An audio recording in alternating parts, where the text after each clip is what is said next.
This is the Whoop 5.0 and currently trending ito sa market ngayon. But is it worth your hard-earned money? Let's check it out. This is the box of the Whoop 5.0 and our model is yung peak model. Once you open the box, you can see that there's a QR code dito sa left side ng kanyang box. Once you scan it, automatic you will be downloading their Whoop app. On the other side of the box, there's an instruction on how to use and how to wear your Whoop app. Once you open the box, makikita mo yung kanyang portable charger. Sina-slide lang to guys, kaya madali lang siyang gamitin. Later, i-demonstrate ko kung paano i-charge yung ating Whoop 5.0. It also includes a charging cable and this is our Whoop 5.0. So aalisin ko muna siya ngayon guys para mapakita ko sa inyo yung itsura niya kapag naka-open. Very minimalist yung approach nitong fitness tracker na to guys. Wala siyang screen kaya hindi ka madidisturb kung meron kang bagong notification. Wala rin itong vibrating alert guys no for any notification. Ang vibrating lang dito is yung kanyang alarm. To open your Whoop app, ililift mo lang tong part na to.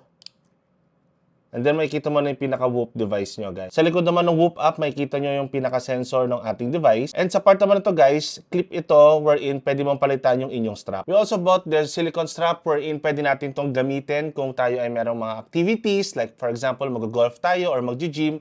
Pwede natin palitan tong strap na to. By the way guys, nakuha ko yung aking Whoop device and accessories sa Whoop Manila. So if ever you are planning or thinking of buying this Whoop 5.0 Peak, I will put their link in the comment section. Yung strap niya guys is ito yung itsura niyan. Meron ding nakalagay na W dito sa dulo ng silicone niya. And then kasama na rin tong bracket na to. For you to charge this Whoop device, slide mo lang tong charger sa kanyang case and automatic guys, nagcha-charge na yan. Ito naman yung thickness niya pag nilagay na natin yung ating wireless charger. Nakita nyo naman guys, hindi siya protruding and hindi siya nakaistorbo sa ating right wrist. And the good thing about this guys is pwede mo na masuot yung inyong mga mechanical watch kung meron kayong preferred watch na gustong suotin. Based on their website, the battery of this Whoop 5.0 device is up to 14 days but sa next video guys, tetestingin natin to kung gaano nga ba katagal to inabot sa akin. Susuotin natin to ng 1 whole week para makita natin kung gaano nga ba ka-accurate yung health records nitong 5.0.